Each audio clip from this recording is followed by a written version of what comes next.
दिल्ली के अंदर अब धीरे धीरे कोरोना की स्थिति बेहतर होती जा रही है। उसी को देखते हुए पिछले हफ्ते से हम लोगों ने अनलॉक करने की प्रक्रिया शुरू की थी। ये ज़रूरी है कि अगर कोरोना की स्थिति बेहतर हो रही है तो अर्थव्यवस्था को वापस पटरी पे लाना भी बहुत ज़रूरी है। पिछले हफ्ते हमने कंस्ट्रक्शन वर्कर्स और फैक्ट्री, ये दो सेक्टर्स खोले थे। पिछले एक हफ्ते से कंस्ट्रक्शन एक्टिविटीज़ और फैक्ट्री दोनों खुले हुए हैं, लेकिन कोरोना की स्थिति अभी कंट्रोल में है। पिछले 24 घंटे में लगभग 400 के करीब केस आए हैं। 500 से भी कम हो गए अब केसेस। 400 के करीब केसेस आए हैं और 0.5% के करीब पॉजिटिविटी बची है, संक्रमण दर बची है। तो स्थिति काफ़ी कंट्रोल में है और भगवान करे ऐसे ही कंट्रोल में रहे। तो ये वाला जो लॉकडाउन पिछले हफ्ते ऐलान किया था वो सोमवार को सुबह 5 बजे तक है। उसके आगे भी लॉकडाउन जारी रहेगा, लेकिन काफ़ी सारी और एक्टिविटीज़ में रियायत दी जा रही है, उनको खोला जा रहा है। एक तो जितने बाजार हैं, मॉल्स हैं, उनको खोला जा रहा है ऑड इवन के बेसिस पे, कि आधी दुकानें एक दिन खुलेंगी, आधी दुकानें दूसरे दिन खुलेंगी, आधी दुकानें एक दिन, आधी दुकानें दूसरे दिन। 10 बजे से सुबह 10 बजे से शाम को 8 बजे तक दुकान नंबर के हिसाब से, ऑड इवन के हिसाब से दुकानें खोली जाएंगी। दूसरा, जितने दिल्ली में सरकारी दफ्तर हैं, उन सरकारी दफ्तरों में ग्रुप ए ऑफिसर्स जो हैं वो 100% काम करेंगे और ग्रुप बाकी उसके नीचे वाले जो हैं वो 50% काम करेंगे। लेकिन जो एसेंशियल सर्विसेज में काम करने वाले कर्मचारी हैं वो 100% काम करेंगे और हर एचओडी डिसाइड करेगा कि किसको एसेंशियल सर्विस कहना है और किसको 50% करना है और किसको 100% करना है। जितने प्राइवेट ऑफिसेज हैं उन सभी प्राइवेट ऑफिसेज में 50% मैन पावर के साथ वो खोले जा सकते हैं और लेकिन कोशिश करेंगे कि ज़्यादा से ज़्यादा लोग वर्क फ्रॉम होम करें और अपने प्राइवेट ऑफिसेज कोशिश करें अपने टाइम को स्टैगर करने की, कि ताकि सब लोग एक साथ सड़क पे ना आए। दूसरी चीज, जो स्टैंड अलोन शॉप्स हैं और जो एसेंशियल सर्विसेज प्रोवाइड करने वाली शॉप्स हैं वो ऑड इवन के बेसिस पे नहीं, वो रोज खुलेंगी। दिल्ली मेट्रो 50% कैपेसिटी के ऊपर चालू की जा रही है और ई कॉमर्स के जरिए जो सामान बेचने की प्रक्रिया है वो चालू रहेगी। तो मोटे मोटे तौर पे ये चीज़ों की रियायत दी जा रही है और मैं उम्मीद करता हूं इसके बाद देखेंगे कि आने वाले हफ्ते के अंदर भी कोरोना की स्थिति अगर काबू में रही तो और कई सारी एक्टिविटीज को फिर उसके अगले हफ्ते खोलेंगे। थर्ड वेव कहा जा रहा है, एक्सपर्ट्स कह रहे हैं कि थर्ड वेव आएगी। कब आएगी, कितनी भयावह होगी, इसके बारे में किसी को कोई जानकारी नहीं है। लेकिन एक जिम्मेदार सरकार होने के नाते हमारी जिम्मेदारी बनती है कि उसकी पूरी तरह से हम तैयारी करें, ताकि अगर थर्ड वेव आती है, अगर बहुत भयानक होती है, तो सरकार उस वक्त जनता के लिए तैयार हो। इसकी तैयारियां पूरे जोर शोर से दिल्ली सरकार के अंदर चल रही हैं और कल लगभग 6 घंटे तक मैंने 2 अलग अलग मीटिंग ली, एक्सपर्ट्स के साथ बात की, जिन ऑफिसर्स ने अभी कोरोना के दौरान काम किया था उनके साथ बात की। हमने 2 कमिटीज़ बनाई हैं, उन दोनों कमिटीज़ के साथ मैंने बहुत डिटेल में चर्चा की।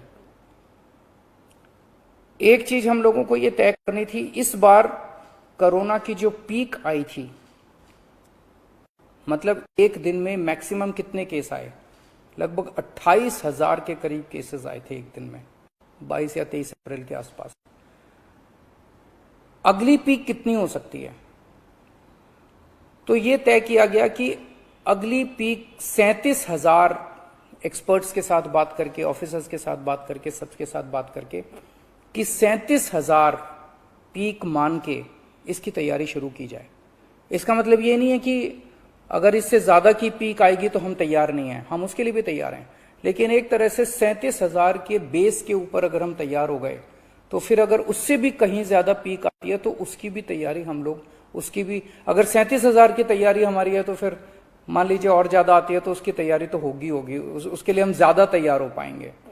तो 37,000 को एक तरह से बेस माना जा रहा है। 37,000 की पीक की तैयारी के हिसाब से अब सारे कैलकुलेशंस किए जा रहे हैं कि अगर 37,000 की पीक आती है तो कितने बेड्स की जरूरत पड़ेगी, कितने आईसीयू की जरूरत पड़ेगी, कितने उसमें से बच्चों वाले होने चाहिए, कितनी ऑक्सीजन की जरूरत पड़ेगी, ये सारी चीजें, अब कितनी दवाइयों की जरूरत पड़ेगी, ये सारी चीजें अब कैलकुलेट की जा रही हैं।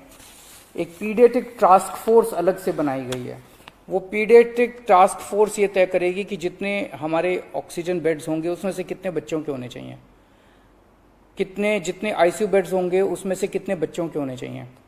जो बच्चों के होंगे उसके लिए फिर अलग किस्म का सारा इक्विपमेंट होगा, उसका अलग किस्म के मास्क होंगे, अलग किस्म का ऑक्सीजन का मास्क होगा, उसकी सारी चीजें अलग होंगी। वो पीडियाट्रिक टास्क फोर्स बना दी गई है कल, वो अलग से अपनी तैयारी करके अपनी रिकमेंडेशंस देगी। इस बार ऑक्सीजन की बड़ी कमी हुई थी और ऑक्सीजन की कमी की वजह से हम लोगों ने देखा कि कई बार ऐसे हुआ था जब ऑक्सीजन बेड्स नहीं मिले थे, ऑक्सीजन के लिए काफी संघर्ष करना पड़ा था। अल्टीमेटली अपने को सुप्रीम कोर्ट के इंटरवेंशन के बाद केंद्र सरकार के सहयोग से अपने को ऑक्सीजन मिली, लेकिन जब तक ऑक्सीजन नहीं मिली तब तक दिल्ली में त्राही त्राही मच गई थी। अगली वेव अगर आती है तो हम नहीं चाहते कि इस तरह की दिल्ली के अंदर त्राही त्राही मचे, तो ये तय किया गया, इसकी तैयारी शुरू कर दी गई। 420 टन ऑक्सीजन की स्टोरेज कैपेसिटी तैयार की जा रही है। इंद्रप्रस्थ गैस लिमिटेड से बात की गई है और उन्हें 150 टन ऑक्सीजन प्रोडक्शन का प्लांट, 420 टन ऑक्सीजन तो स्टोरेज कैपेसिटी क्रिएट की जा रही है और 150 टन ऑक्सीजन प्रोडक्शन करने के लिए उनको प्लांट लगाने के लिए कहा गया है। उन्होंने कहा 18 महीने लगेंगे, लेकिन जो भी है शुरुआत कहीं ना कहीं तो अपने को करनी पड़ेगी। इसके अलावा इस बार सबसे बड़ी दिक्कत आई थी टैंकरों की। ऑक्सीजन के टैंकर नहीं थे दिल्ली में, दिल्ली इंडस्ट्रियल स्टेट नहीं है, इसीलिए अपने पास ऑक्सीजन टैंकर है ही नहीं दिल्ली में। तो 25 ऑक्सीजन टैंकर्स खरीदे जा रहे हैं ताकि अगर इस तरह की दिक्कत आए ऑक्सीजन की तो हमारे पास अपने टैंकर होने चाहिए। 64 छोटे छोटे ऑक्सीजन के प्लांट्स लगाए जा रहे हैं, वो ऑलरेडी लग रहे हैं और हमें उम्मीद है कि अगले कुछ हफ्तों के अंदर, 1-2 महीने के अंदर ये 64 ऑक्सीजन प्लांट्स लग के तैयार हो जाएंगे। अब ये जो हमने डिसाइड किया कि 37,000 केसेस की पीक के हिसाब से हम काम करेंगे, तो उसके हिसाब से तय किया जाएगा कि कितने ऑक्सीजन बेड्स की जरूरत होगी, कितने आईसीयू बेड्स की जरूरत होगी। उसके हिसाब से फिर तय किया जाएगा कि कितने ऑक्सीजन सिलेंडर्स की जरूरत होगी। जैसे अभी थोड़े दिन पहले हमने 6,000 सिलेंडर चाइना से इंपोर्ट किए थे, तो और कितने ऑक्सीजन सिलेंडर्स की जरूरत होगी और कितने ऑक्सीजन कॉन्सेंट्रेटर्स की जरूरत होगी। अगले आने वाले 1-2 महीने के अंदर ढेर सारे ऑक्सीजन कॉन्सेंट्रेटर्स दिल्ली सरकार खरीदने जा रही है। दवाइयों को लेकर 2 अहम निर्णय किए गए। एक तो ये कि इस वेव में ये देखा गया कि व्हाट्सएप खूब तेजी से, व्हाट्सएप के ऊपर दवाइयां खूब तेजी से प्रिस्क्राइब की जा रही थी और उसके ऊपर मतलब बात फैल जाए कि ये दवाई बड़ी अच्छी है, तो पूरे समाज के अंदर, पूरे शहर के अंदर, पूरे देश के अंदर उस दवाई की अफरा तफरी मच जाती है। तो एक डॉक्टर्स की और एक्सपर्ट्स की टीम बनाई जाएगी। अगर किसी दवाई की डिमांड होती है तो वो डॉक्टर्स एग्जामिन करके बताएं कि इस दवाई से कोरोना में फायदा होगा कि नहीं होगा।